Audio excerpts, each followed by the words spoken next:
Há cerca de 2.500 anos, Deus concedeu ao profeta Daniel uma visão de 4 animais estranhos. Animais que representavam os 4 impérios mundiais, que hoje são uma realidade na história. O babilônico, o medo-persa, o grego e o Império Romano. A visão de Daniel predizia tantos detalhes sobre esse império que os críticos da Bíblia estavam certos de que suas profecias só podiam ter sido escritas depois que os eventos aconteceram e, por muitos anos, tentaram em vão provar sua tese. No caso, apenas o 4º animal nos interessa. Como símbolo do Império Romano, ele conservava a característica dos 3 impérios que o precederam. Todavia, era muito mais amedrontador e terrível. Era extremamente poderoso. Tinha enormes dentes de ferro, devorava o mundo conhecido de então, despedaçando e pisoteando tudo o que a ele se opunha. Que o Império Romano cumpriu essas profecias, bem como outros detalhes da visão de Daniel, já é fato histórico. Aproximadamente 700 anos depois de Daniel, em cerca de 95 DC, o apóstolo João recebeu outras 3 visões proféticas acerca desta 4ª besta terrível, conforme está registrado em Apocalipse capítulo 12, 13 e 17. Àquela altura, os impérios mundiais, representados pelas 3 primeiras bestas, já tinham experimentado sua ascensão e queda, exatamente como Daniel profetizara. O 4º animal, o Império Romano, vivia naquele tempo o apogeu do seu poder. Ele também sofreria sua queda, esta diferente da queda dos 3 antecessores. Precisamente como a Bíblia predissera. Ele não seria conquistado por outro império mundial que o sucederia. Não haveria um 5º império mundial que o viria tomar o seu lugar. Ao contrário, as Escrituras profetizaram que o próprio Império Romano ressurgiria em uma forma ainda mais poderosa para dominar toda a Terra imediatamente antes da segunda vinda de Cristo. Vários textos das Escrituras fazem referência a isso. Daniel 7:24 diz: os 10 chifres do 4º animal representarão os 10 reis que se levantarão, em virtude do fato de que, no passado, o Império Romano nunca foi constituído por 10 reis. Conclui-se que esse 4º império ainda deva ser reavivado, constituindo-se de 10 regiões, sob a liderança de subgovernantes subordinados ao anticristo. Somente então acontecerá a segunda vinda, quando Cristo voltará para destruir o anticristo e seu reino, a fim de estabelecer seu reinado milenar sobre a terra a partir de sua sede em Jerusalém. Segundo Tessalonicenses 2, 8 e 9. Então será de fato revelado o iníquo, a quem o Senhor Jesus matará com o sopro de sua boca, e o destruirá pela manifestação de sua vinda. Ora, o aparecimento do iníquo é segundo a eficácia de Satanás, com todo o poder e sinais e prodígios da mentira. Os capítulos 12, 13 e 14 de Zacarias profetizam esses eventos com muita clareza. De igual modo, profetizou Daniel. Uma pedra que é Cristo foi cortada sem o auxílio de mãos. Feriu a estátua nos pés de ferro e de barro, os quais se feriram como a palha das eiras no estio, e o vento os levou. Mas a pedra que feriu a estátua se tornou em uma grande montanha, o reino de Cristo, que encheu toda a terra. Daniel capítulo 2, versículo 34 e 35. Quando isso vai acontecer? O versículo 44 esclarece: mas nos dias destes reis, o Deus do céu suscitará um reino que não será jamais destruído. Daniel capítulo 2, versículo 44. Primeiro, o reino mundial do anticristo, ou seja, o Império Romano reavivado sob a liderança de 10 líderes cabeças deve ser estabelecido. Em seguida, o Messias o destrói e estabelece o seu próprio reino. É interessante que o mundo atual já está dividido em 10 regiões pelo Clube de Roma, uma divisão que já se aplica por acordos mútuos nos âmbitos da informática e do sistema financeiro.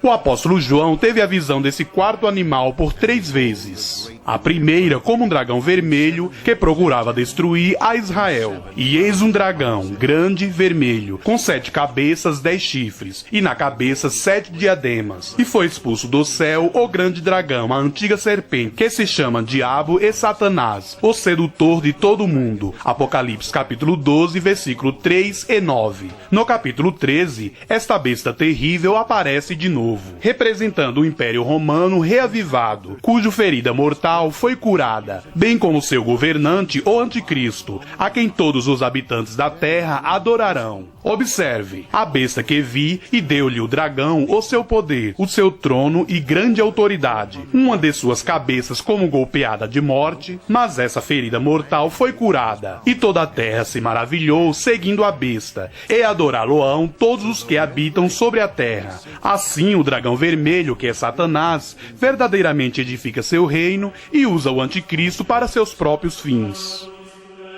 Profecia. Predizer o futuro. Vários paranormais alegam que o predizem, mas fracassaram redundantemente. A profecia também não se encontra no Alcorão, nem nos Vedas hindus ou no Bhagavad Gita, nem mesmo nos ditos de Buda, Confúcio, Maomé, muito menos no livro de Mórmon ou nos escritos de Mary Buckethead e outros mais. A Bíblia é a única que prediz o futuro com fidedignidade. Cerca de 30% da palavra de Deus se compõe de centenas de profecias específicas. E é um recorde de 100% de exatidão. Esses não se revestem daquela linguagem ambígua das quadras francesas de Nostradamus. Pelo contrário, são pronunciamentos claros sobre eventos que abalam o mundo e que fazem a história. Preditos como antecedência de centenas e até mesmo milhares de anos.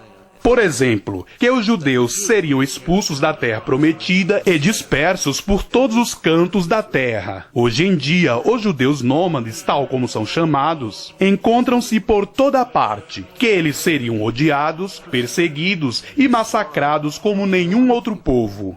O ultraje do antissemitismo é um fenômeno absolutamente sem igual quanto aos judeus, precisamente como a Bíblia predissera. A Bíblia também profetizou que, apesar de serem espalhados pelo mundo por 2.500 anos, desde o exílio babilônico, com todas as razões que o levaram a casar com outros povos e a mudar sua identidade para escapar da perseguição e a despeito dos milhares de Hitlers que deram ordens para que fossem exterminados, os judeus ainda seriam preservados como um povo etnicamente identificável e trazido de volta à sua própria terra nos últimos dias, imediatamente antes que o Anticristo estabeleça seu reino. E assim aconteceu em 1948. O mais surpreendente ainda é a declaração bíblica de que Jerusalém se tornaria a chave para a paz mundial e seria um cálice de tontear, uma pedra pesada presa ao pescoço de todas as nações. Hoje em dia, precisamente como foi profetizado, Jerusalém é o problema número 1 das Nações Unidas. E o mundo contempla o futuro com medo e tremor, sabendo que a qualquer momento a próxima guerra mundial pode se desencadear por causa daquela minúscula cidade. O inegável cumprimento dessa e de muitas outras profecias proporciona evidência irrefutável de que Deus existe e de que a Bíblia é a revelação dele ao homem. A profecia acerca do Messias de Israel é igualmente única. Não havia profecia sobre Buda, Maomé, Confúcio, Zoroastro, Joseph Smith, nem sobre qualquer outro dos fundadores das religiões mundiais. No entanto, há mais de 300 profecias referentes ao Messias judeu, predições de que ele nasceria de uma virgem, em Belém, seria um descendente do rei Davi, praticaria milagres, converteria os gentios, entraria em Jerusalém montado no jumento, e que seria saudado na qualidade de Messias, que isso ocorreria em 26 de abril do ano 32 DC, data essa atualmente comemorada como Domingo de Ramos, e que 4 dias depois, após ser traído pelo exato valor de 30 moedas de prata, ele seria crucificado, uma forma de execução desconhecida no tempo em que a profecia do Salmo 22 foi revelada, e que 3 dias depois ele ressuscitaria dos mortos.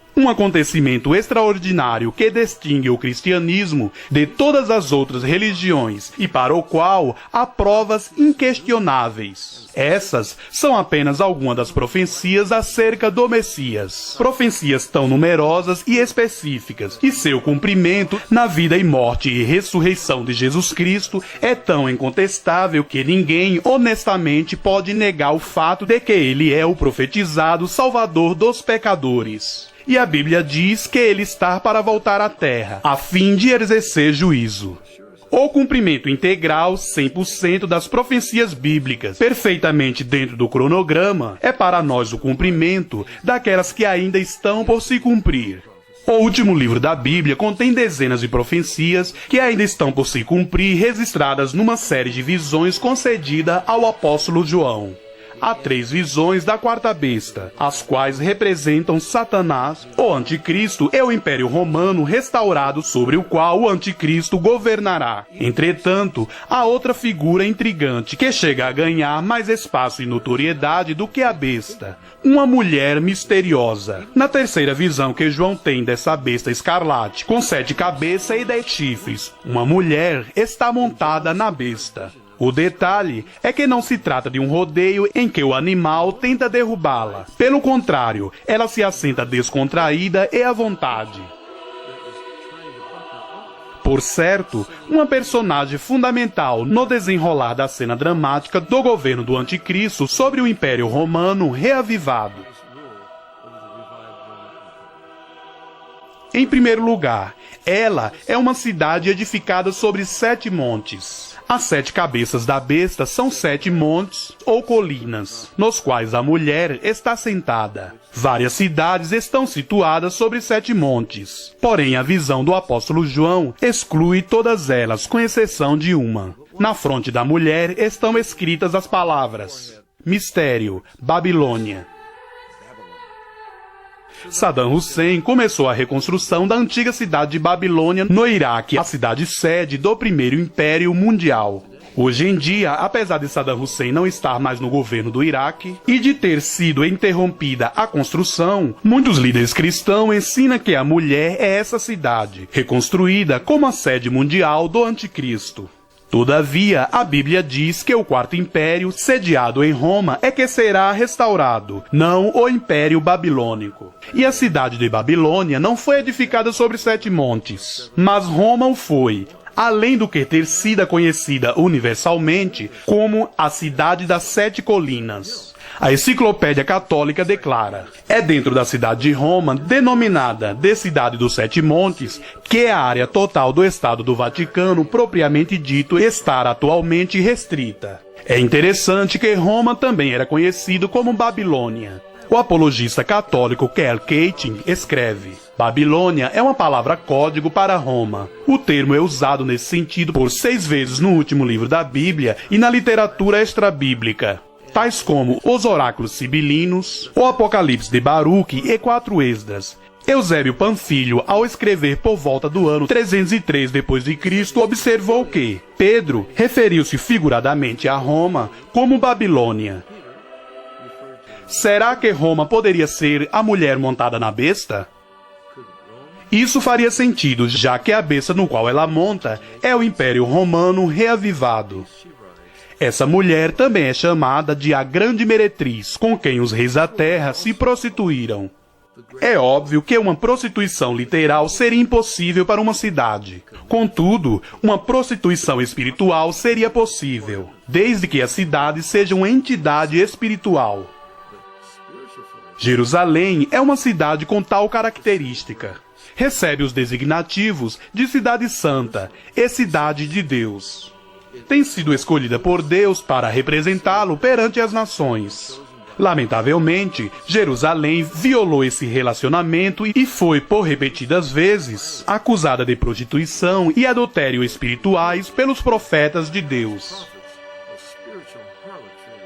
O profeta Isaías disse acerca de Jerusalém: como se fez prostituta a cidade fiel. Isaías capítulo 1, versículo 21.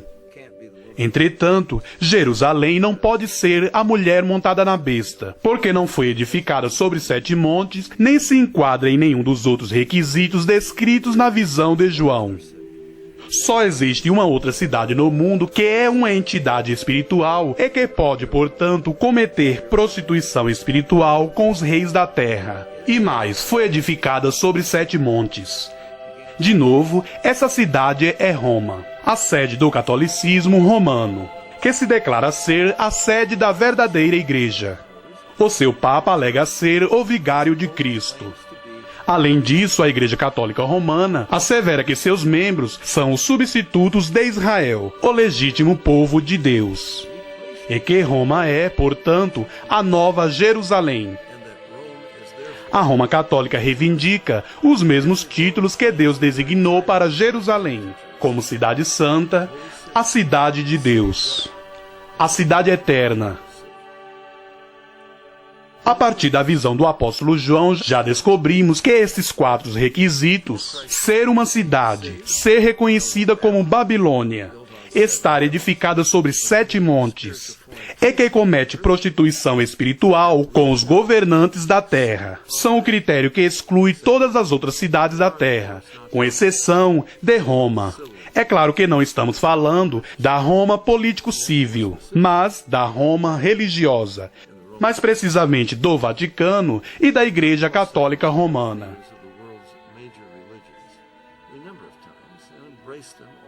O Papa João Paulo II reuniu os líderes das principais religiões do mundo em muitas ocasiões e os recebeu como adoradores do verdadeiro Deus, entre os quais incluíam-se hindus, budistas, muçulmanos, animistas, shintoístas, xamanistas, feiticeiros e outros mais.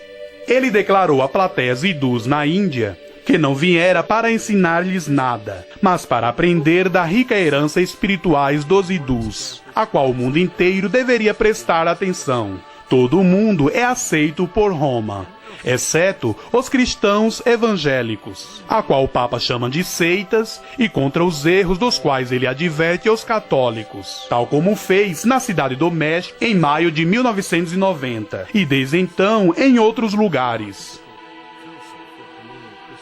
Basta que alguém apenas leia os documentos ecumênicos publicados pelo Vaticano, da autoria do Papa e dos cardeais, tais como os do cardeal Kessinger, presidente do Conselho Pontifício para a Promoção da Unidade Cristã, e os do cardeal Heresy, presidente do Conselho Pontifício para o Diálogo Interreligioso, para perceber que o termo ecumenismo para Roma significa todas as religiões unidas sob a liderança do Papa. Isso fica claro no relatório geral do cardeal Heresy ao Consistério Extraordinário de Cardeais reunidos no Vaticano em abril de 1991, como está escrito no novo livro de Heresy, Religiões para a Paz. O engodo chega a tal ponto que a Federação Luterana Mundial assinou junto com o Vaticano uma declaração no qual luteranos entravam num acordo com os católicos, renunciando à reforma protestante. Contudo, nada mudou no falso evangelho das obras e rituais do catolicismo. A religião mundial, predita nas profecias, está em processo de formação diante dos nossos olhos, e o Vaticano é a sede desse movimento. Isso não é prostituição espiritual?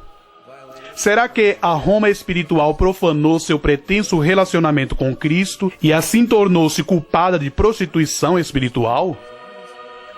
Cristo disse que seu reino não é deste mundo e que seus ministros não fazem guerra. No entanto, os papas, entre os quais incluem alguns dos maiores comandantes militares da história, guerrearam com exércitos e frotas navais, em nome de Cristo, a fim de edificar seu enorme império, um inigualável império mundial, repleto de propriedades, riquezas e influência política que é extremamente deste mundo.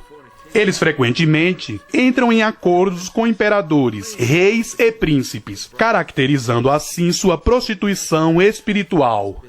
Alegando ser a noiva de Cristo, a Igreja Católica Romana tem ido para a cama com governantes ímpios ao longo da história. Em épocas ainda recentes, houve até mesmo alianças com Mussolini e Hitler. O Vaticano literalmente colocou Mussolini no poder. O Papa Pio XI e seus cardeais vieram a exaltá-los como um homem escolhido por Deus e proibiram os católicos romanos de se oporem a ele politicamente. Em troca, Mussolini assinou em 1929 a Concordata com o Vaticano, que oficializava o catolicismo romano como a única religião da Itália. O Vaticano recebeu por isso 750 milhões de liras em dinheiro e 1 bilhão em títulos do Estado. O dinheiro do Vaticano ajudou a patrocinar a fundação do Partido Nazista. E em 1933, o Vaticano fez uma concordata semelhante com Hitler, que levou o Vaticano a receber centenas de milhares de marcos alemães do regime nazista durante a Segunda Guerra Mundial. Não se pode pedir exemplos mais claros de prostituição com os reis da terra. Cristo nunca juntou forças com César. Pedro também não fez, nem Paulo. Porém, a Igreja Católica tem se envolvido continuamente em relacionamentos ilícitos com governantes seculares até o presente momento. O acordo entre Reagan, ex-presidente dos Estados Unidos, e o Papa João Paulo II, entre a CIA e o pretenso vigário de Cristo, só pode ser chamado de prostituição espiritual. Infringe tudo o que Cristo ensinou acerca de sua igreja não ser deste mundo. Alexander Haig, ex-secretário do Departamento americano, admitiu: o Departamento de Informação do Vaticano era absolutamente melhor e mais rápido que o nosso em todos os aspectos. O adido do Vaticano na Casa Branca, arcebispo Pio Legge, vivia a lembrar aos funcionários americanos: ouça o Santo Padre, temos 2000 anos de experiência nisso. 2000 anos de intrigas políticas, das quais o Vaticano é nitidamente o mestre. Isso dificilmente era o que Cristo tinha em mente. O ex-líder soviético Mikhail Gorbachev intitulou o Papa de a maior autoridade espiritual da Terra.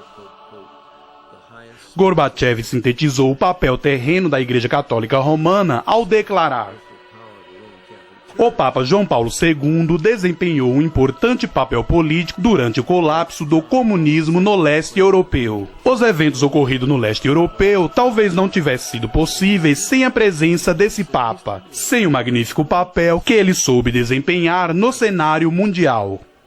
Tal louvor nunca poderia ser dirigido a Cristo ou aos seus apóstolos, os quais foram martirizados pelo mundo profano. Um mundo em que papas têm abraçado e até mesmo dominado em sua prostituição espiritual. O poder terreno do papado tem sido exercido por séculos, em cumprimento de outra parte da extraordinária visão profética do apóstolo João. No tempo de João, era a Roma dos Césares que governava o mundo. Depois que os Césares perderam seu poder, os papas passaram a governar em seu lugar, até mesmo sobre territórios mais extensos e de modo mais cruel. A bula papal In Coena Domini, de Gregório XI, datada de 1372, reivindicava o domínio papal sobre todo o mundo cristão, secular e religioso, e excomungava todos os que falhassem em obedecer aos papas e em pagar-lhes os impostos. Essa bula, ratificada pelos papas que vieram a seguir, o Papa Pio V jurou que o domínio papal era para perdurar como uma lei eterna. O Papa Alexandre VI traçou uma linha de norte ao sul do mapa do mundo conhecido de então, e em nome de Cristo, que nada possuía nessa terra, exceto suas vestes. Deu a posse da África, da Índia e da Ásia a Portugal, e deu os recém-descobertos territórios das Américas do Norte e do Sul a Fernando e Isabel de Espanha, sob a condição de que os habitantes nativos das tais terras deviam ser levados a se unir à Igreja Católica Romana e a pagar tributos aos papas. A dominação de Roma na América Latina permanece até os dias de hoje. A visão imperialista também não foi relegada ao passado. O Concílio Vaticano II, em Lumen Gentium, de 21 de novembro de 1964, declarava: a Igreja Católica se empenha incessantemente e eficazmente pelo retorno de toda a humanidade e de todas as suas posses ao controle de Cristo. querendo dizer, é claro, sobre a autoridade dos papas, os pretensos vigários de Cristo.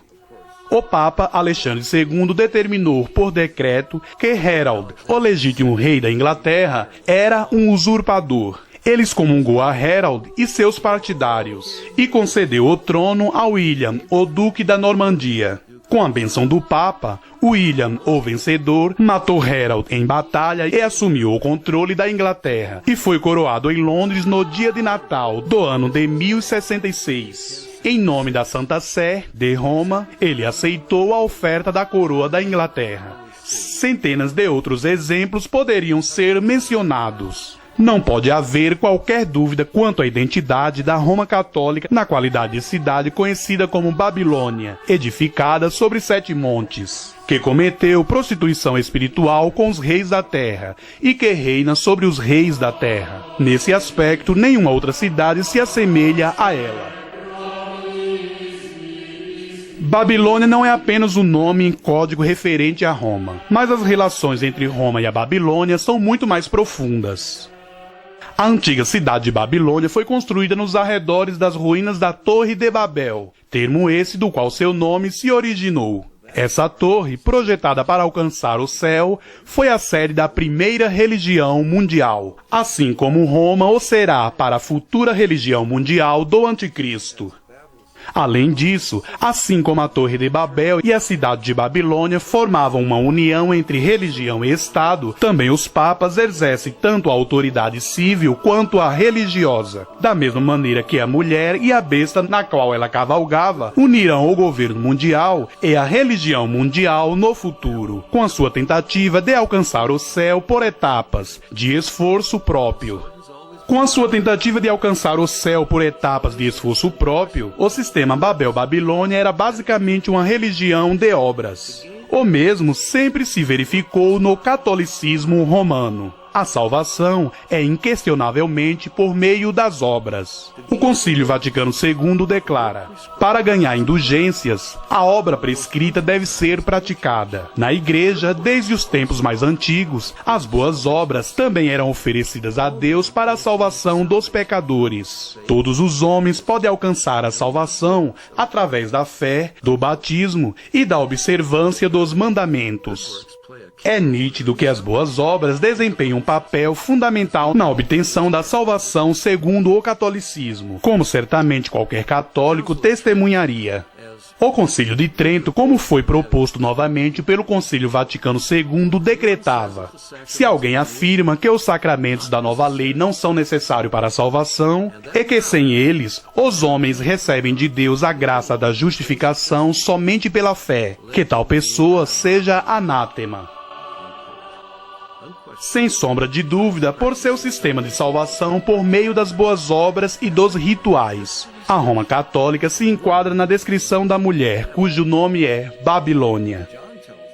O apóstolo João nos diz que o nome Babilônia, escrito na testa da mulher, é precedido pela palavra mistério. E mais uma vez, mistério é o próprio cerne do catolicismo romano. A encíclica do Papa Paulo VI sobre a Eucaristia intitula-se Mysterium Fidei. O Concílio do Vaticano II refere-se por repetidas vezes ao mistério da Eucaristia. O novo catolicismo universal do Vaticano declarava que toda a liturgia da Igreja é um mistério e que seu objetivo é iniciar almas no mistério de Cristo. O catecismo diz que é mistagogia, ao reivindicar ser a guardiã de um mistério que somente seus sacerdotes e bispos podem mediar. A Igreja Católica Romana mantém seus membros na dependência do clero, em vez de dependerem de Cristo para sua salvação. O apóstolo João observa que a mulher montada na besta está vestida de púrpura e de escarlate.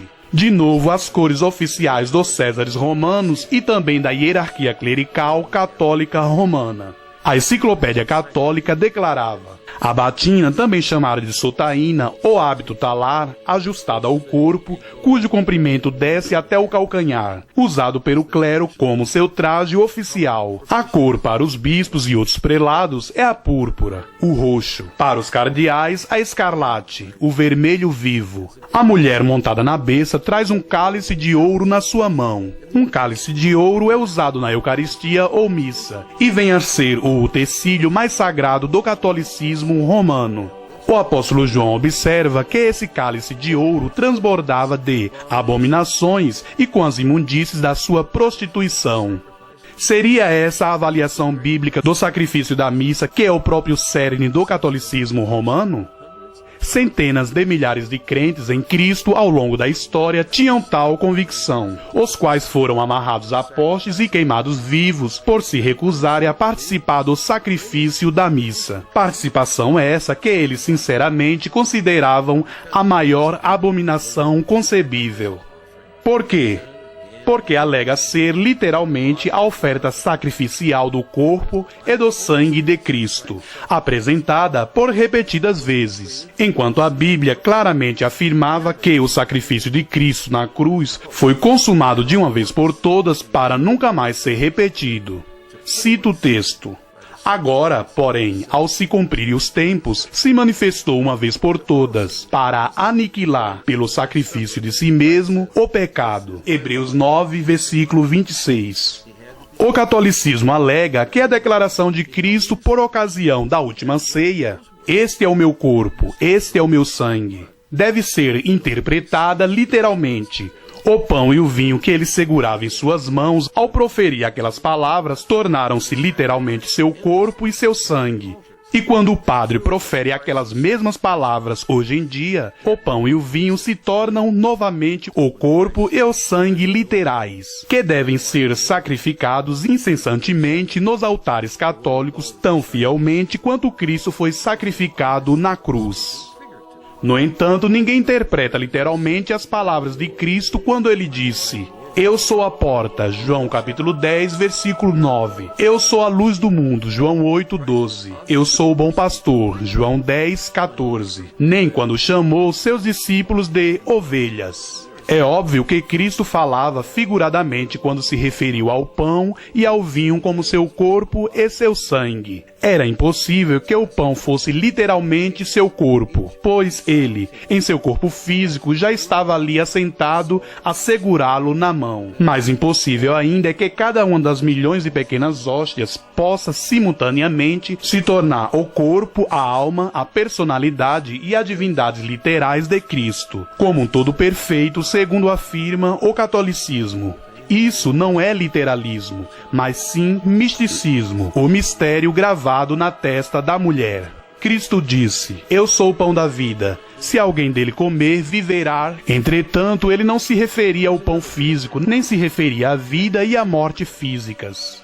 Há outro erro grave nessa questão. O Concílio Vaticano II declara: "Na última ceia, nosso Salvador instituiu o sacrifício eucarístico do seu corpo e sangue." O Concílio de Trento é da mesma opinião de que Cristo, na ocasião da última ceia, ofereceu a Deus, o Pai, seu próprio corpo e sangue, sob a forma de pão e vinho. Se for assim, conclui-se que ele foi sacrificado pelos pecados do mundo na ocasião da última ceia, antes mesmo que fosse pregado na cruz, o que é uma heresia grosseira. Na verdade, ele nem precisava suportar literalmente o sofrimento físico da morte de cruz, já que os sacerdotes católicos, segundo alegam, podem realmente transformar pão e vinho em seu corpo e sangue autênticos de Cristo e oferecê-los como sacrifício propiciatórios nos altares. O Dicionário Católico de Bolso afirma: "A missa é um autêntico sacrifício propiciatório pelo qual o Senhor é apaziguado, concede graça e perdoa delitos e pecados." O Concílio de Trento declarou: "A Eucaristia é o único e verdadeiro sacrifício." Se esse é o caso, a cruz literal não era necessário. Evidentemente, o catolicismo ensina que a cruz é essencial, todavia, rebaixa a cruz ao mesmo nível de importância da missa, declarando que o sacrifício de Cristo na cruz só é eficaz pela sua repetição na missa, e nesse caso apenas parcialmente, cada vez que a missa for repetida. São necessárias muitas repetições da missa para levar uma alma ao céu. Na realidade, nem o próprio Papa tem condições de dizer quantas missas são necessárias, segundo explica o Dicionário Católico de Bolso. Finalmente, a missa é o meio divinamente ordenado de aplicar os méritos do Calvário. Cristo conquistou pelo mundo todas as graças que este necessita para a salvação e santificação. Porém, essas bênçãos são conferidas gradual e continuamente a partir do Calvário, e principalmente através da missa. O padre é indispensável, já que somente ele, por seus poderes, podem transformar os elementos do pão e do vinho em corpo e sangue de Cristo. Quanto mais sacrifícios forem oferecidos, mais benefícios são concedidos. Em outras palavras, o sacrifício de Cristo até agora não está completo, porém ainda está em processo por meio da missa. O Concílio Vaticano II afirma: pois no sacrifício da missa Nosso Senhor é imolado. A missa é um sacrifício no qual o sacrifício da cruz é perpetuado. O Dicionário Católico de Bolso esclarece que na missa Cristo oferece a si mesmo de modo tão real quanto fez no Calvário. Mas, então, o que Cristo queria dizer quando bradou em triunfo: está consumado? A Bíblia declara que o próprio fato de que os sacrifícios do Antigo Testamento tinham de ser repetidos diariamente era uma prova de que nunca poderia remover o pecado. Em comparação, Jesus, porém, tendo oferecido para sempre um único sacrifício pelos pecados, assentou-se à destra de Deus, porque, com uma única oferta, aperfeiçoou para sempre quantos estão sendo santificados. Ora, já não há mais oferta pelo pecado. Hebreus capítulo 10, versículo 12 a 18. Há uma enorme diferença entre o Cristo da Bíblia e o Cristo do catolicismo, o qual ainda está sendo sacrificado e sofre perpetuamente. Numa tentativa de suavizar esse erro, o Concílio Vaticano II justifica que, na missa, Cristo perpetua de uma maneira não sangrenta o sacrifício oferecido na cruz. Entretanto, a Bíblia nitidamente declara: sem derramamento de sangue não há remissão de pecados. Hebreus capítulo 9, versículo 22. Por isso, o sacrifício sem sangue da missa, desprovido daquele sofrimento real por parte de Cristo, não pode remover o pecado. O catolicismo explica que Cristo não está sendo de fato sacrificado por muitas e muitas vezes, mas que seu sacrifício na cruz está sendo representado ou feito presente. Tal afirmação não faz sentido. Um acontecimento que se concretizou no passado não pode ser feito presente. Além disso, se o evento passado cumpriu seu propósito, não há razão de querer perpetuá-lo no presente, ainda que isso pudesse ser feito. Por exemplo, se um benfeitor paga ao credor a dívida de alguém, a dívida se foi para sempre. Não faria nenhum sentido falar-se em reapresentar, tornar a pôr em vigor, nem em perpetuar o pagamento no presente. A dívida foi paga numa transação que foi efetuada e concretizada no passado. Alguém poderia muito bem se lembrar com gratidão do pagamento que foi efetuado. Todavia, não haveria efeito capaz de revalidar a dívida, visto que não há mais nenhum débito a ser pago. O mesmo se deu com o pagamento que Cristo efetuou pelos nossos pecados na cruz.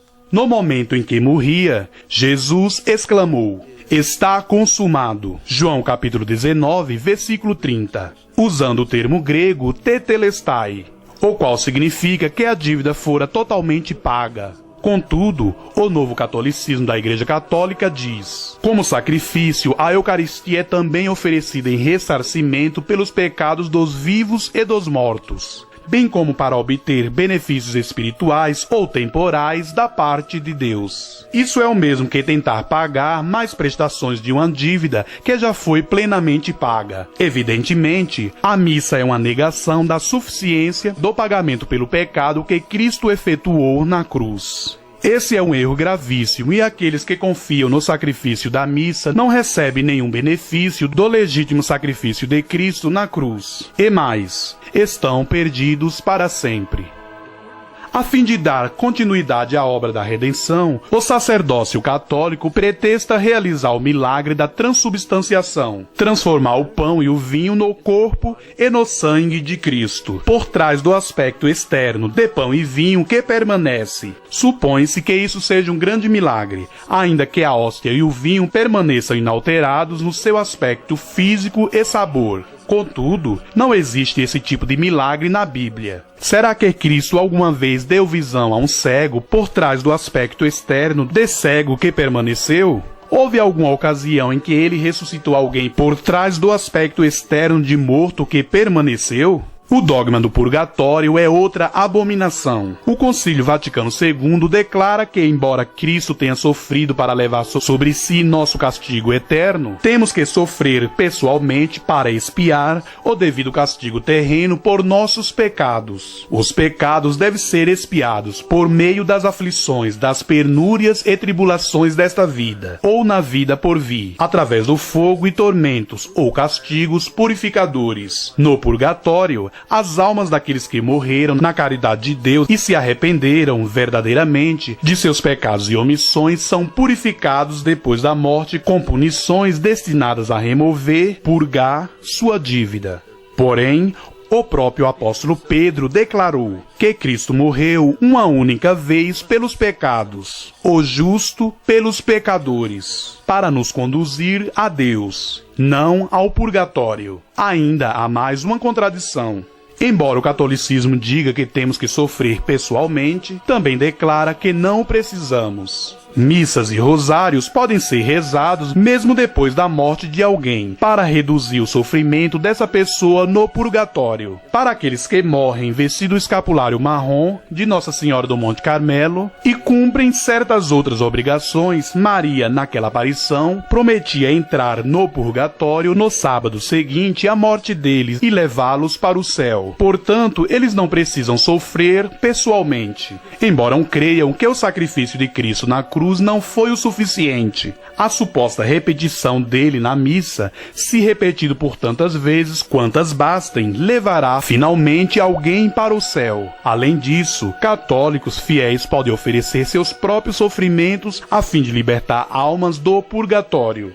O Padre Pio, falecido recentemente, canonizado por João Paulo II, manifestou o estigma, ou seja, o sangramento das mãos, pés e lateral do abdômen por 40 anos, para pagar a penalidade dos pecadores do mundo, de modo que as almas possam ser libertas do purgatório. Acerca desses supostos santos, o Concílio Vaticano II declara: eles carregaram suas cruzes para fazer expiação por seus próprios pecados e pelos pecados de outros. Estavam convencidos de que, por seu sofrimento, podiam ajudar seus irmãos a obterem de Deus a salvação.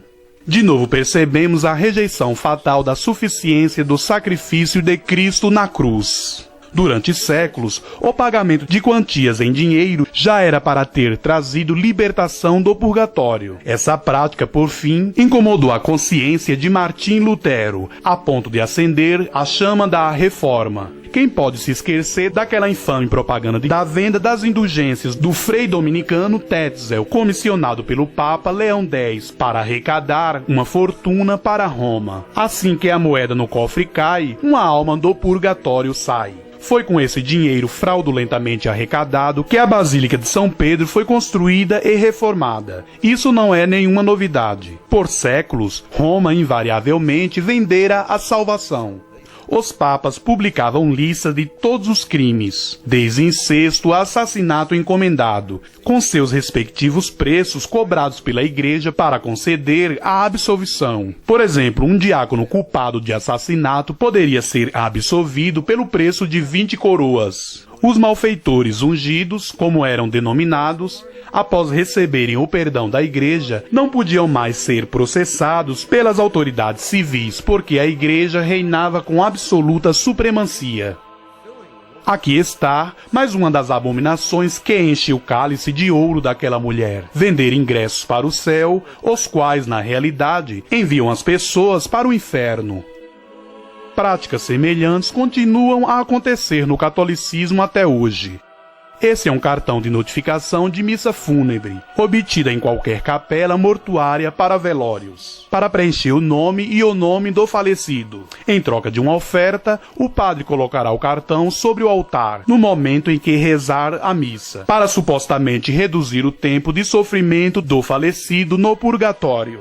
Por razões óbvias, a Igreja não oferece nenhuma garantia de quantidade do sofrimento que será abreviado, nem quantias de missas que ainda devam ser rezadas para que os portões do céu se abram. Consequentemente, muitas missas são pagas. Muitas missas são compradas na esperança de que no fim sejam suficientes.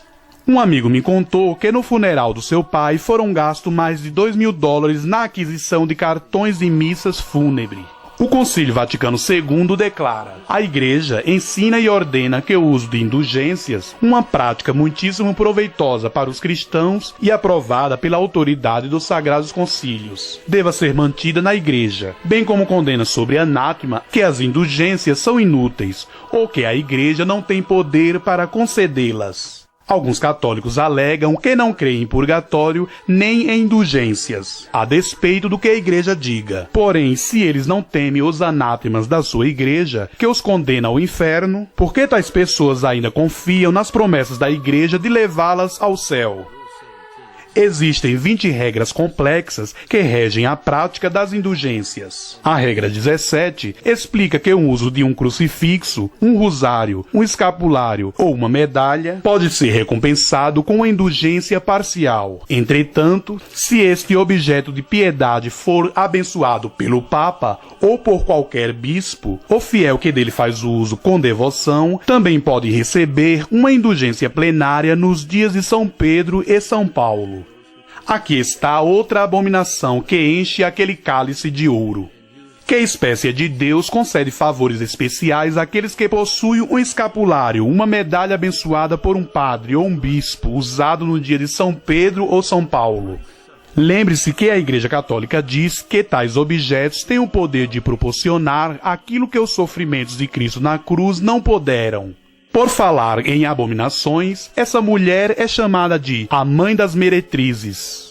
Além das meretrizes espirituais, o catolicismo romano gerou prostitutas literais aos milhões. Inúmeros padres, bispos, cardeais e papas celibatários ao longo da história tiveram suas amantes. Houve papas que foram filhos de outros papas supostamente celibatários. O Papa Silvério era filho do Papa Hormidas, e João XI era filho de Sérgio III. Na lista de bastardos que governaram a Igreja encontra-se os papas Bonifácio I, Gelásio, Agápido, Teodoro, Adriano IV e outros mais. Não é de admirar que o Papa Pio II, que também foi pai de filhos ilegítimos, tenha dito que Roma era a única cidade no mundo dirigida por bastardos. Por séculos, a piada predileta era que Roma tinha mais prostituta do que qualquer outra cidade na Terra, porque contava com maior número de celibatários. A exploração sexual por parte de padres e freiras supostamente celibatários, outrora encoberta, tem sido cada vez mais publicada.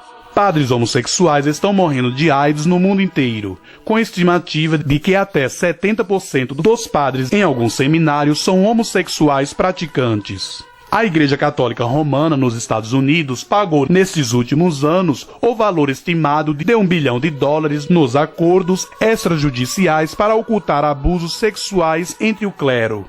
Possui um arquivo com mais de 6 centímetros de grossura, cheio de novos artigos de que denunciam a imoralidade sexual do clero católico romano só dos últimos 5 anos. Não é que os padres e freiras católicos sejam mais lascivos do que a média das pessoas. Talvez tenham ingressado no clero com ideias elevadas. Porém, sobre eles foi imposta a regra antibíblica do celibato obrigatório, que se tornou um fardo muito pesado de carregar.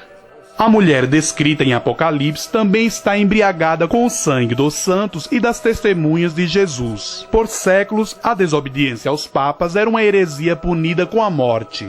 Von Dollinger, um proeminente professor de história da Igreja, confessou: desde 1183, o parecer da Igreja fora de que todo o afastamento do ensino da Igreja deva ser punido com a morte, e a morte mais cruel, pelo fogo. Durante 1000 anos antes da Reforma, houve cristãos que se recusaram a prestar submissão a Roma, os quais foram massacrados aos milhões.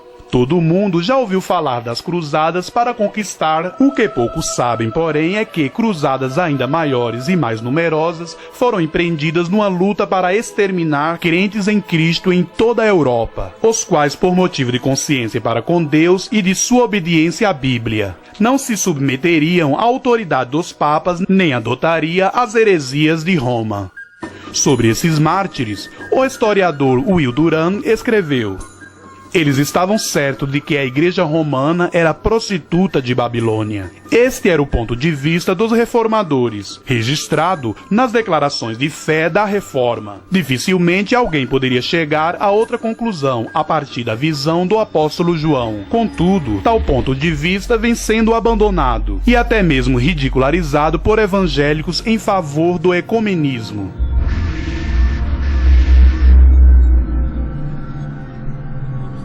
Os papas prometiam a entrada imediata no céu por aqueles que dessem sua vida na luta pelo extermínio dos hereges. Levou aproximadamente um século para exterminar os cristãos albigenses, os quais em determinada época constituíam a maioria da população do sul da França. Entre as cidades devastadas pelo Papa Inocêncio III estava a de Béziers na França, onde 60.000 pessoas foram massacradas, incluindo mulheres e crianças. No escandaloso massacre ou Noite de São Bartolomeu, em agosto de 1572, 70.000 huguenotes foram mortos. Mais de 200.000 pessoas foram assassinadas no período de alguns meses, o que levou outros 500.000 a fugirem para países protestantes na busca de refúgio. Os valdenses quase foram completamente exterminados, como aconteceu no caso dos hussitas, os adeptos de João Rus. Aqui está um trecho extraído da carta do Papa Martinho V, endereçada ao rei da Polônia em 1429, cerca de 100 anos antes da Reforma. Sabei que os interesses da Santa Sé e os de vossa coroa tornam um dever o extermínio dos hussitas. Lembrai-vos de que essas pessoas ímpias atrevem-se a proclamar princípios de igualdade, que todos os cristãos são irmãos, que Cristo veio à terra a fim de abolir a escravidão. Conclama o povo a liberdade. Portanto, enquanto ainda há tempo, dirigi vossas forças contra a Boêmia. Queimai-a, massacrai, fazei desolação por toda parte, pois nada poderia ser mais agradável a Deus ou mais útil à causa dos reis do que o extermínio dos hussitas. Não temos tempos para mencionar o horror e as torturas e assassinatos ordenados pela Inquisição, os quais, por séculos, aterrorizaram toda a Europa. Não houve cidade na terra que tenha derramado mais sangue tanto de crentes em Cristo quanto de judeus do que a cidade de Roma. A Roma pagã lançou os cristãos aos leões e os matou em perseguições periódicas durante os 3 primeiros séculos da era cristã. Todavia, isso não foi nada comparado quanto aos crentes em Cristo e judeus, promovida pela Roma católica. O historiador Will Durant imparcialmente escreve: comparado à perseguição promovida pela Igreja Católica Romana na Europa contra a suposta heresia, a perseguição contra os cristãos nos 3 primeiros séculos depois de Cristo, promovido pela Roma pagã, pode ser considerada um método brado e humano. Sim, essa mulher de fato está embriagada com o sangue dos santos e com o sangue das testemunhas de Jesus. E nenhuma outra cidade chega aos pés de Roma nesse sentido. Fato de que é uma mulher que está montada na besta também sugere tratar do catolicismo romano, no qual a figura principal é uma mulher, uma Maria, supostamente impecável e imaculada, eternamente virgem e onipotente, que a Igreja de Roma inventou e adora. Os católicos negam que adoram Maria e insistem que a devoção e honra que prestam a ela é de qualidade inferior àquela que prestam a Deus, o Pai, e ao Filho e ao Espírito, talvez em teoria, mas não na prática. Há milhares de santuários enormes e pomposos dedicados a Maria ao redor do mundo. Só na França são aproximadamente 1000. Visitados por centenas de milhões de pessoas a cada ano. Contudo, há pouquíssimos santuários dedicados a Cristo. E os que existem geralmente são muito pequenos e poucos visitados. Os peregrinos dirigem-se aos santuários de Maria a fim de pedir a sua ajuda e proteção. Tanto o Novo Catolicismo Universal da Igreja Católica quanto o Concílio Vaticano II declaram: desde os tempos mais antigos, a Virgem Bendita tem sido honrada com o título de Mãe de Deus, a quem os fiéis recorrem na busca de proteção em meio a todos os perigos e necessidades. Por que recorrer à proteção dela, quando a proteção de Deus está a nosso dispor? E mais, se essa Maria católica pode realmente proteger todos os católicos de qualquer perigo e suprir todas as suas necessidades, então ela deve ser, no mínimo, tão poderosa quanto Deus, além de aparentemente mais compassiva, porque pelo menos 100 vezes mais orações a ela do que ao próprio Deus. Talvez até 1000 vezes mais dirigido a ela do que o número de orações dirigidas ao Pai e a Cristo juntos. Foi Cristo, e não Maria, quem morreu pelos nossos pecados. Será que ele não provou seu amor? Ele diz: se alguém tem sede, venha a mim e beba. O que vem a mim, de modo nenhum lançarei fora. Eu lhes dou a vida eterna. Jamais perecerão e ninguém as arrebatará da minha mão. Quem crê em mim tem a vida eterna. No entanto, os católicos se voltam para Maria. A oração católica mais rezada, o Rosário Salve Rainha, clama por ajuda a Maria, a qual é chamada de Mãe de Misericórdia, vida, doçura e esperança nossa. A Bíblia diz que Cristo é a nossa vida e a nossa esperança, e seguramente a misericórdia de Deus. E certamente a misericórdia de Deus já fora estendida à humanidade, muito antes de que Maria nascesse, de modo que dificilmente ela poderia ser a mãe de misericórdia. A Maria Católica não é a Maria da Bíblia. Pelo contrário, para dizer a verdade, ela é a mulher montada na besta. Ela tem aparecido no mundo inteiro em milhares de aparições, oferecendo seu plano de paz para o mundo, e milhões de pessoas depositam sua confiança e fé nela, em vez de depositarem em Jesus Cristo. O anticristo está vindo para estabelecer seu governo e a sua religião mundial em parceria com a mulher montada na besta, essa cidade situada sobre 7 montes, cujo código é o nome Babilônia, cujas cores são a púrpura e o escarlate, que tem cometido prostituição com os governantes da terra e tem governado o mundo, que as suas doutrinas antibíblicas chama-se de mistérios, para enganar seus seguidores, que tem em sua mão um cálice de ouro transbordante de abominações, e que está embriagada com o sangue dos santos. Ela desempenhará um papel fundamental até que o juízo de Deus lhe sobrevenha. Enquanto isso, uma voz clama do céu: retirai-vos dela, povo meu, para não serdes cúmplices em seus pecados. Apocalipse capítulo 18, verso 4. Eu sou o caminho, a verdade e a vida. Ninguém vem ao Pai senão por mim. João capítulo 14, verso 6. Vinde a mim todos os que estáis cansados e sobrecarregados, e eu vos aliviarei. Tomai sobre vós o meu jugo e aprendei de mim, porque sou manso e humilde de coração, e achareis descanso para a vossa alma, porque o meu jugo é suave e o meu fardo é leve. Mateus capítulo 11, verso 28-30. Quando, porém, se manifestar a benignidade de Deus, nosso Salvador, e o seu amor para com todos, não por obras de justiça praticadas por nós, mas segundo sua misericórdia, ele nos salvou mediante o lavar regenerador e renovador do Espírito Santo. Tito, capítulo 3, verso 4 e 5. Depois, trazendo-os para fora, disse: Senhores, que devo fazer para que seja salvo? Responderam-lhe: crê no Senhor Jesus e serás salvo tu e tua casa. Atos capítulo 16, verso 30 a 31.